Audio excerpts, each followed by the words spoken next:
it. And there was this great image that I saw the other day by this illustrator named Liz Fosslien.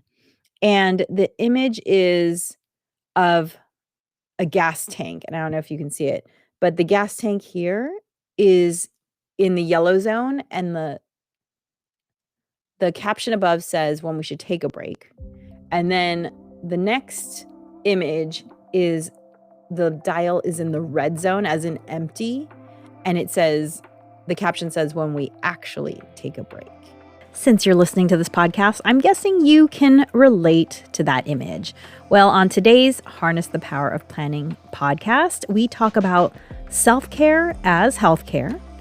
And then I'm going to give you 3 actionable tips to help you take advantage of the fresh start effect, which is a psychological tool to help get you started on whatever it is you want to accomplish, whether it's improving your health or writing that book you've been thinking about. All that on episode 89, starting now. Good morning. It is Thursday, and I am Allegra of Beyond Your Wildest Dreams, and I am on a mission to help you prioritize yourself and your goals by harnessing the power of planning, which is why when I put this live video cast up as a podcast, it is called the Harness the Power of Planning podcast. And you can find that wherever you listen to your podcast. And this will actually be episode 89. I can't believe how close I am to 100. It has been years in the making. It is definitely a marathon, not a sprint. And I'm often accompanied by my good friend Natasha, who I co-wrote 4 workbooks with. These are our, as we call them, bouquet of books. And these books are all designed to help you prioritize yourself and your goals because you are important. And this was something that took me a long time to learn. And I will get into it when I get into our topics today. But first, as I've mentioned, I've been doing the last month or so, I'm going to pull a little quote from this box of quotes that sits on my desk that I absolutely love because it always seems like I get just the right quote when I need it. So let's see what today's quote is. I don't look at these in advance, by the way. Okay. Anything, everywhere, little or big, becomes an adventure when the right person shares it. Kathleen Norris. Anything, everywhere, little or big, becomes an adventure when the right person shares it. I have to say, I feel like this is the first quote that I want to amend a little bit. Usually I just take the quote and I run with it. But this quote, I feel like I want to change it to say, anything, everything, little or big, becomes an adventure when you have the right mindset. Because that is what I have found, is that anything can be an adventure. Going to the DMV can be an adventure if you have the right mindset. If you're open, I've had some really interesting conversations when I've been forced to go to the DMV unplanned. I live in California. I don't know where you live, and you can actually make appointments here at our DMV. And when you make an appointment, you're kind of like in and out. It's awesome. But one time my license was stolen, and so I had to go unexpectedly, and I had the most interesting conversation with a person who I actually ended up grabbing a meal with after that. So I believe that everything can be an adventure if you have the right attitude. I was once on a girls' trip, which is coming up again soon. I have these 4 girlfriends that one of whom I've known since I was 12. I have to actually do the math every time I think about it. Whatever 8th grade is. One of whom I've been friends with since 8th grade. The other 3 I've been friends with since 1998, so 27 years. And we get together once a year because it's so important to us. And one time we got together someplace where I had to actually do some logistical stuff. I had to actually get a car registered. And it was actually quite a lot of work, but I refused to leave the mindset of being on vacation. And so Fortunately, I was somewhere really pretty and I was just admiring all of the plants and the trickling waterfalls and that sort of thing. So I just want to amend this quote that I pulled today and change it to anything, everything, little or big, becomes an adventure when you have the right mindset. Because I don't think you need people to share in the joy for it to be an adventure. Yes, that's wonderful, but it can be an adventure just you with the right mindset. And I often find that there's a little sentence that I say to myself that helps me shift something from being challenging to being interesting. And so instead of complaining about whatever it is that has happened to me, I will say something like, "Hmm, isn't that funny?" Because you know what? People and situations are funny. And look, it doesn't always work. Let me tell you. I know some of us are having some big feelings. I know I've been having some big feelings for the last couple of months. And I've always believed that how you show up when you're facing a challenge is who you really are. Because it's easy to be positive and optimistic and friendly when everything's going your way.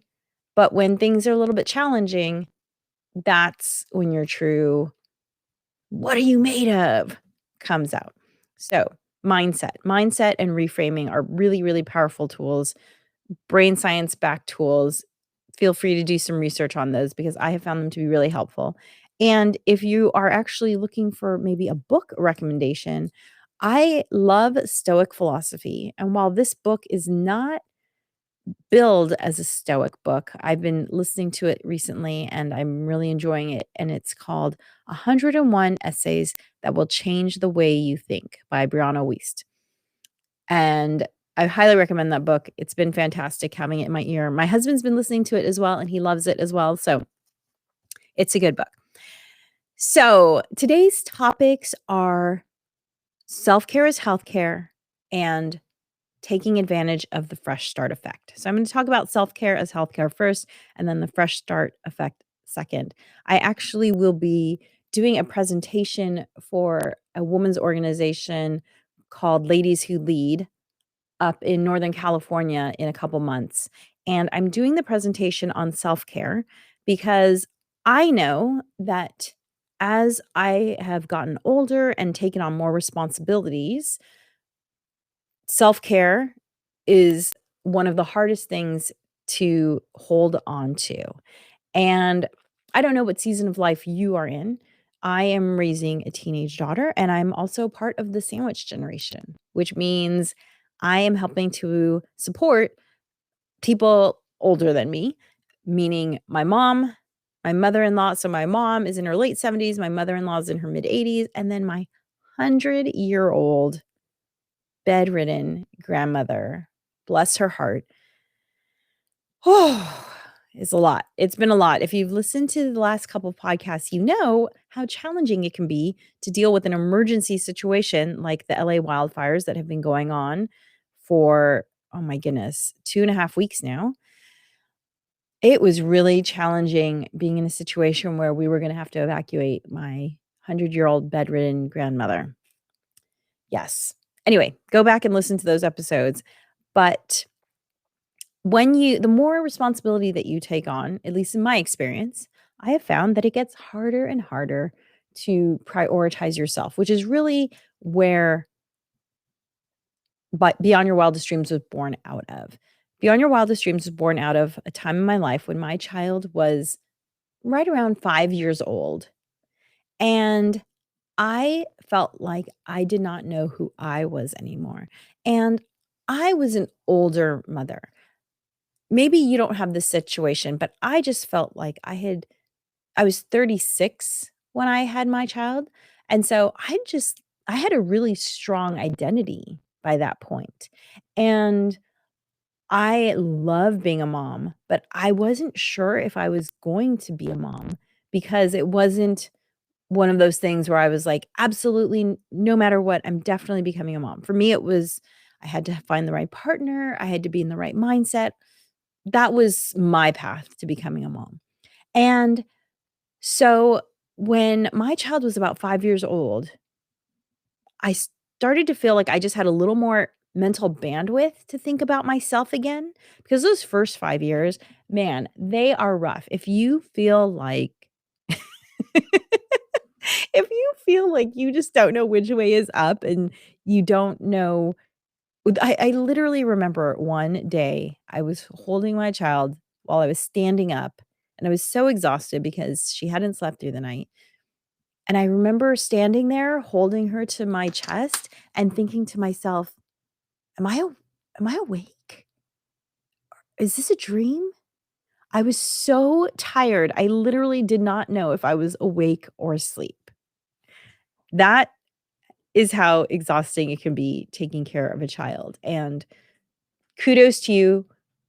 It's a challenging season of life. Hopefully, you have the help of friends and family. I had some help, but not a lot with friends and family, and I was really the main caregiver for my child, and I loved it, but it was definitely exhausting. But then around 5, my child became a lot more independent. And feel free to chat or comment in the chat page. I see it. I will also see it if you listen to the recorded version. So if you have questions, feel free to ask them. I'm happy to answer them. And so when my kiddo hit about 5, I just noticed that I felt like I had more brain space. I was sleeping more, all of the things, and I could finally take a look at my life, and I felt like I was doing all of the things, but none of them well. And I also felt like I was not taking care of myself. I just was exhausted, physically, emotionally exhausted. And I've actually burnt out physically, emotionally 2.5 times in my life. This was the half point. This was the point where I wasn't in full burnout mode where I was physically incapacitated, but I could feel myself creeping up to the ledge. The other 2 times I was burnt out, I was physically incapacitated, literally bedridden.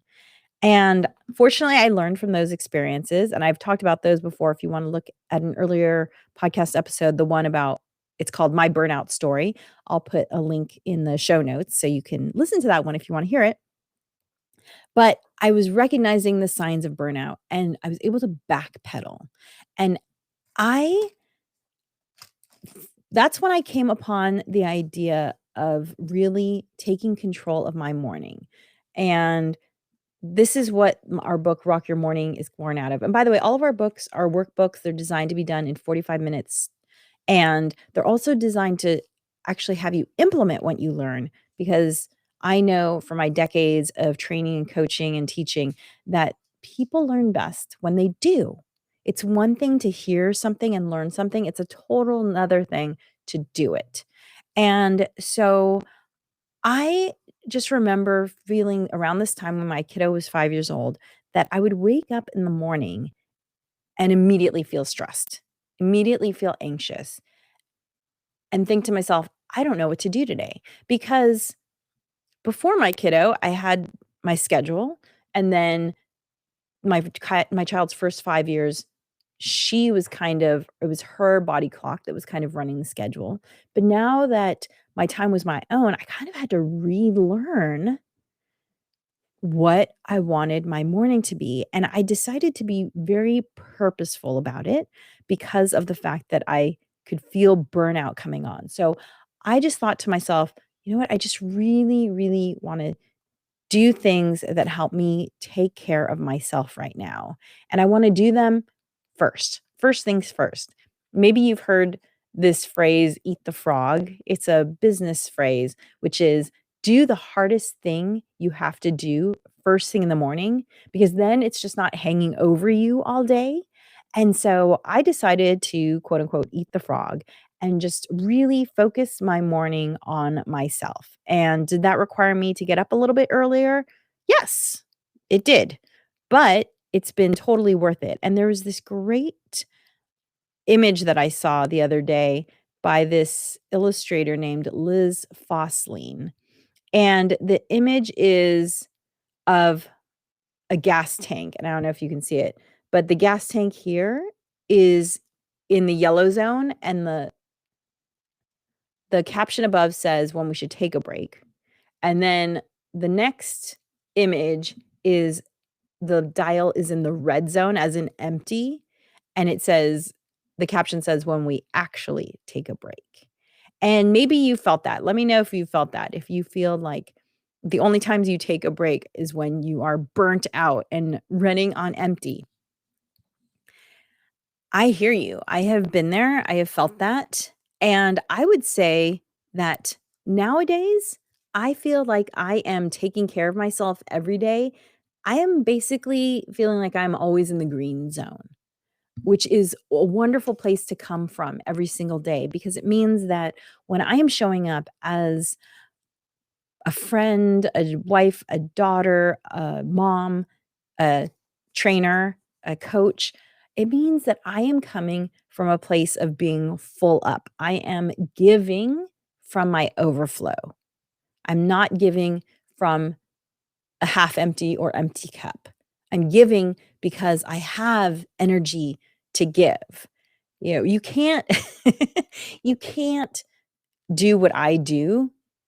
I don't think you can do what I do from a place of being empty, because you just won't show up as an entrepreneur. If you are on empty, you're just in bed because there's probably no one forcing you to get up. So as an entrepreneur, you have to take care of yourself, because it's the only way that you have the mental bandwidth to go out and create and seek out opportunities. You don't I couldn't write 4 books from a place of being empty. And especially at my age. If you've listened to me before, you know that I turned 50, and I'm gonna be 51 actually this year. I turned 50 last year, and it's even more important to take care of myself, because you have to drink more water now. You have to get more movement in. I actually heard a guy the other day say something that I thought was pretty hilarious, which is, yeah, you have to retire at 65, because at 65, your body is your job. And at 50, I can tell you, I'm starting to feel that, where it's just like everything I do, I have timers to get up from sitting so that I can get in squats. That's another form of self-care, because I feel like my body needs constant attention nowadays. So I thought that was a really hilarious comment. So self-care can be whatever you want it to be. The definition of self-care is what you need. And this is, I think I have a actual article up here. Let me see if I have the code for it. There was an article that was written by a medical journal about self-care, and they had a great definition of self-care that I just want to share with you. And it was basically that self-care is everything that you need in order to feel emotionally, physically satisfied. And it is, and there's so many self-care, self-care, self-care, self-care. Okay, I'm gonna have to find it and put it into the comments, the show notes for the podcast and everything, because I have so many. Oh, here we go. Here we go. In Prevention Magazine, self-care. And I'm just gonna put up the URL for it. It's tinyurl.com/prevention SC. And I'll put up the link right here. And you can read it, because maybe you need some convincing. I get it. Self-care can feel like just another thing that you're adding to your life. Here's the QR code. If you want to click on that, it will take you straight to that article. But I think what this article makes really clear is that self-care is healthcare. The title of the article is "What is Self-Care? Doctors Explain Why It's Important for Your Long-Term Health, plus how to practice your own self-care if you're a beginner." So this is a great intro article. And I think the challenge when you start taking on I think the challenge is our culture doesn't teach us how important it is to take care of your emotional and physical needs, how essential it is. And maybe that's because we don't really need to be taught it. We seek it out for ourselves when we have the time. The challenge becomes when you have less time for yourself, that it can be easy to put self care further and further down the list to the point where you're not doing it at all. So, read this article about self care. It's fantastic. If you want to check out my book, Rock Your Morning, it will walk you through exactly how to come up with a morning ritual for yourself. And here's the one thing I just want to add about having a morning ritual. When I didn't have a morning ritual, I felt like I had all of these reminders going off in my head all the time. Did you drink enough water? Did you take your supplements? Have you done your exercise? Have you thought about your gratitude? Whatever it was that I had said to myself that I wanted to be doing that day. Those were basically like open windows in my head, the way with your computer when you have tons of open windows. And it actually takes up energy having those open windows because you're just constantly reminding yourself. And every reminder is a little bit exhausting and also a little bit, it's a little bit emotionally a withdrawal. It's a little bit depressing to be like, God, I still haven't done that thing. Oh, I still haven't done that thing. However, what I have found is that by having a morning ritual and really adhering to it and practicing it every day, my brain is so much quieter and I am so much happier because I don't have those little nudges pointing out to me, one, that they haven't been done, and two, that clearly I don't care about myself enough to do these things. No, they are closed, they are done, and I am happy because I know that I am being taken care of. So that is Self Care is Healthcare, part one of today's episode. So let's get into part two. Part two is I want to talk a little bit about the fresh start effect. And this would usually have been a topic that I would have covered earlier in the year. However, these little things called the LA wildfires kind of hijacked the podcast the last few weeks. And unfortunately, they're still going on now. I don't know if you're in the Los Angeles, California area. Unfortunately, two new fires broke out yesterday. One of them was small and contained really quickly. The other one was a lot bigger. And oh, wonderful. I'm so glad to hear it, Christopher. Um, this is a comment that someone's family is being taken care of. That's wonderful. And so I want to talk about the fresh start effect. So the definition of the fresh start effect is that it is a psychological phenomenon where people are more motivated to make positive changes at a quote unquote temporal landmark. And what's a temporal landmark? A temporal landmark is simply something that you consider significant in terms of date or time. So it can be a Monday, it can be the start of the month, it can be the start of the year. That's why I'm bringing it up in January. It could be your birthday, and it could literally be tomorrow. When it comes to living a life of your dreams, the best time to start was yesterday, and the next best time to start is today. So a fresh start event can be anytime.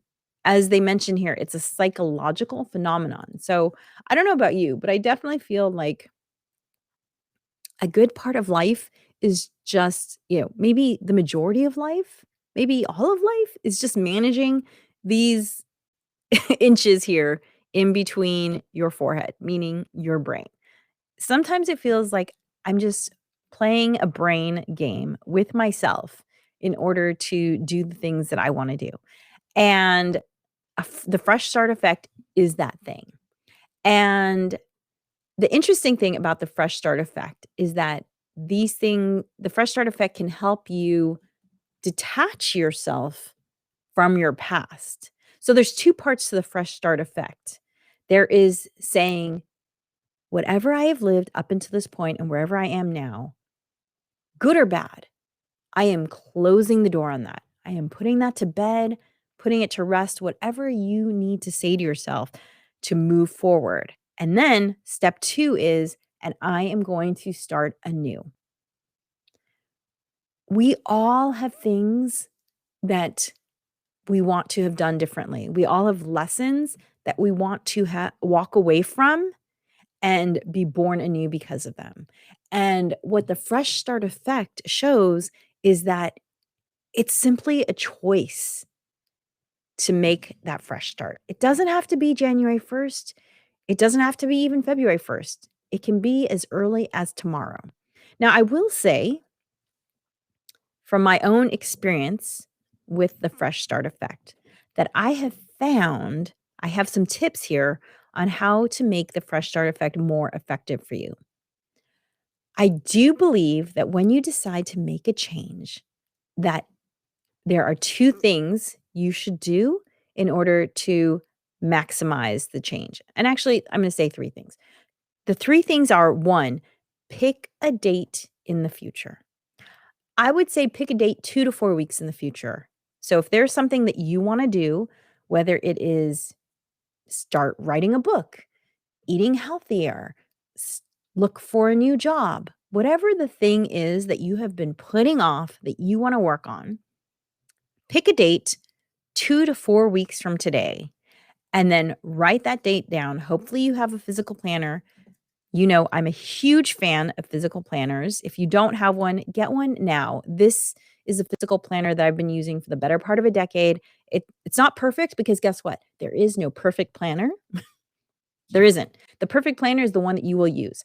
This is the one that I have found to be the most useful to me. And as I said, I've been using it for the better part of a decade. This is this year's planner. It always sits right in front of me. Here is last year's planner right here. Actually, the last 2 years' planner are right within reaching distance in case I need to grab them. So, tip number 1, pick a date 2 to 4 weeks from now to start whatever it is you want to start doing and write that date down in your planner. Step number 2 is whatever the thing is that you want to do, start doing it 7 to 10 days before that date. And I have found this to be such a great psychological hack because I don't know about you, but I have a little bit of a rebel tendency where just because I've said I'm going to do something doesn't mean I want to do it. Again, I've said most of my life, it feels like I'm just wrestling with the little demon up here in my head.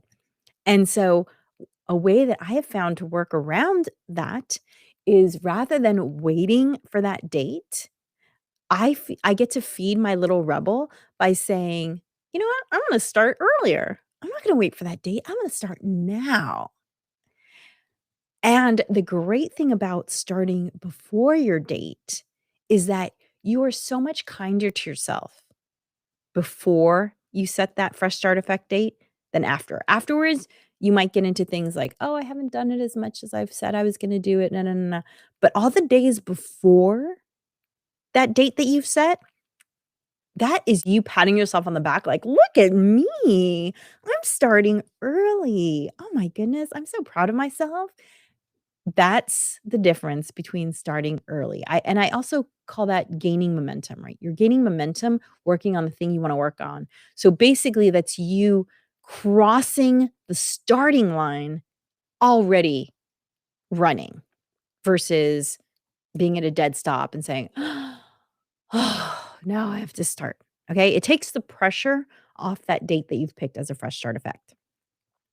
And then the third tip is to, and we say this in a lot of our books, but especially in Rock Your Morning, you have to practice and track your new skill so that it becomes a habit. And actually, in Rock Your Morning, we even give you a little bit of a habit tracker here. The planner that I mentioned below, that QR code, that planner has built-in habit trackers on its pages. You could also find a habit. You can make a habit tracker with a calendar. Just, check off each day that you do. There are habit tracker Post-it notes, whatever works for you. Say to yourself, okay, whatever this thing is that I'm going to do, maybe it is take a 20-minute walk every day. I'm going to take a 20-minute walk, not every day, but 5 days a week. And I say to pick not 7 days a week, because 7 days a week is just a much harder commitment to yourself. So I would say pick 4 to 5 days a week of doing something and write it down again in your planner and then track it. So give yourself a heart or a check mark or a star or whatever feels good in your habit tracker each day that you do the thing that you say you're going to do. And then, so this is a bonus tip here. And then if you do 70 to 75% of what you say you're going to do, I would consider that a win. So if you say you want to walk 5 days a week and you walk 4 days a week, yay, pat yourself on the back. That is success. Okay, so let me just recap the tips for starting something that you've been putting off with the Fresh Start Effect. Number 1, pick a date 2 to 4 weeks in advance to actually start this thing that you've been saying you want to do. Number 2, start doing that thing before that date, 7 to 10 days before that date even. Number 3, this thing that you say you want to do, you need to pick how many days a week you want to do it, and you need to track that. And bonus tip, congratulate yourself, pat yourself on the back, give yourself whatever it is that feels good, do a dance, maybe, watch an episode of a show you like, because you've hit the goal when you have done 70% of what you say you're going to do. That is success. And that is that is how I wrote these books, was by committing to writing them a little bit each day and tracking my writing of them, and then rewarding myself when I did what I said I was going to do. Thank you so much for joining me today. It was my pleasure to speak with you about self-care is healthcare and ways to maximize the Fresh Start Effect.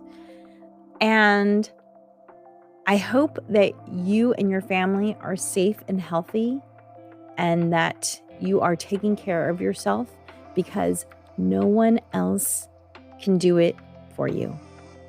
And you deserve to be taken care of. If you want to take your planning skills to the next level, consider taking the Harness the Power of Planning workshop. It's available on demand at tinyurl.com/HPOP on demand, all one word.